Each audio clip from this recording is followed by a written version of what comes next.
नंगौ जोङो चिरां जिल्ला एक्स.एन.डि.बि इउनाइटेड फरामा जोंनि चिरां जिल्लानि सिङाव थानाय नैबे हाग्रामा ब्रिज पिकनिक स्पटआव जोङो मोनसे थांखिखौ लानानै जों बेवहाय सुबुं गौमा हज्रि खावनाय हाबाफारिखौ लादों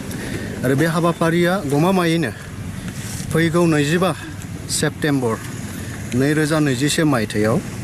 फुंनि 11 बाजिनिफ्राय एबा रिंगानिफ्राय जागायजेनगोन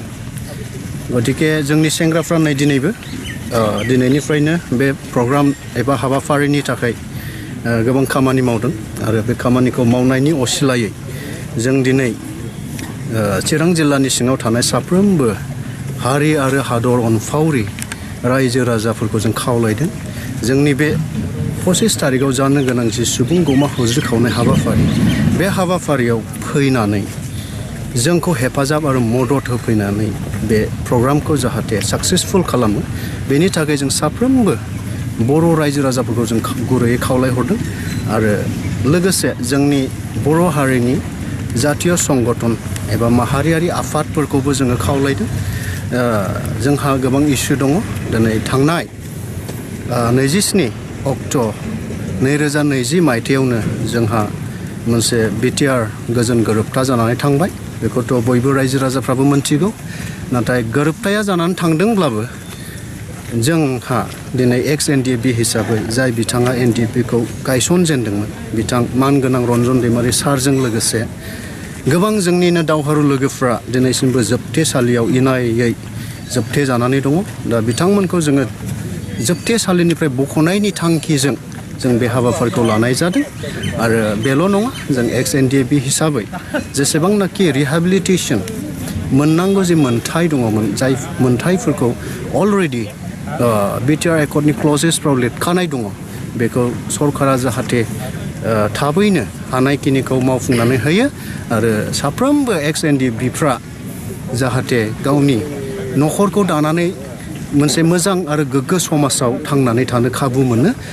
बेनि थाखाय जोङो सरकारखौ दाबि खालामगोन आरो बे दाबि खालामनो थाखायनो जोङो फैबाय थानाय 25 अक्ट' सेप्तेम्बर 2021 मायथाइनि जि प्रग्राम सुबुं गौमा हज्रि खावनाय हाबाफारि बे हाबाफारिखौ लानाय जादों DAB हिसाबै सुक्तिकारि हिसाबै जोङो आरोबाव बिटिआरआव सान्थि गैयै मोनसे परिबेसखौ जों लुबैयाखै आरो सान्थि गैयै परिबेसखौ जुदि जोङो खालामनांगौब्ला जोङो बिटिआरआव सान्थिखौ जुदि लाखिथारनांगौब्ला बेवहाय सरकारनिफ्राय गोबां मावनांगौ दायथ' दङ बेखौ जोङो सानो जोंनि मोननांगौ जि मोन्थाय आरो जोंनि रायजो राजाफ्रा जेसेबांनाखि आन्दलनाव बाहागो लाफानानै खस्थ' मोनबोदों दिनै बिटिआर सरकारा हागौमानि समाज जौगानाय रायजो जौगानाय सुबुं हारि बासियालासे राव थुनलाइ बासियालासे बयनिबो जौगानायनि थाखाय थाबैनो बिटिआर सरकारनि गेजेरजों बिटिआर गोरोबथानि गेजेरजों बिटिआरआव थानाय सरकारा थाबैनो मोजाङै खामानिखौ जौगाथायारि खामानिखौ मावलांनायखौ जोङो अरायबो आसा आरो मिजिं थिदों आं दिनै गोबां बुंला आरो बेखिनिखौनो बुंनानै आंनि बे बिबुंथिखौ बेयावनो दोनथ'नाय जाबाय साफ्रोमबो रायजो राजाफोरखौ जोंनि बे 25 अक्ट' नैबे सेप्तेम्बर दाननि 25 अक्ट' 2021 मायथाइयाव जाय जायगायाव जों दिनै हाग्रामा ब्रिज पिकनिक स्पटआव लानाय जादों बेवहाय साफ्रोमबो रायजो राजाफोरखौनो लैहोर फैनानै जोंखौ हेफाजाब आरो मदद होफैनो थाखाय गुरैयै आखाइ खबजबनानै खावलायहरनाय जाबाय प्रग्राम लादों बे प्रग्रामाव खुनु मोनसे राजनितिकनि जोंहा बाव लोब्बा गैया बा राजनितिकनि खोथा बाथ्राबो जोंनाव बेयाव गैया जों एज ए बर' जाथि हिसाबै जिहेतु 2020 मायथाइनि 27 जानुवारियाव जि एकर्ड जानानै थांबाय बेयो मोनसे पिस बेनिखायनो जोंनि जि फाउन्डार D.R. नाब्ला दैमारि सार आरो बेजों लोगोसे 60सो बेबादि एन.डि.बि एक्स.एन.डि.बिनिनो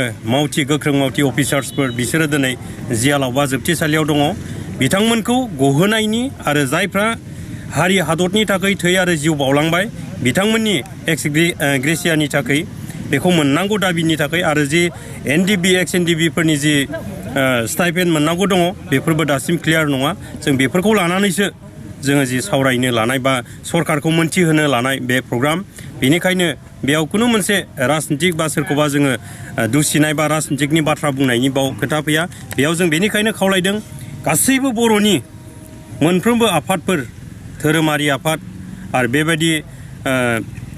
दल संगठन आफादफोर आबसुआनो जा जेसेबांनाखि बर'नि आफादफोर दं हारिमु आफाद जा बा बेफोरबायदि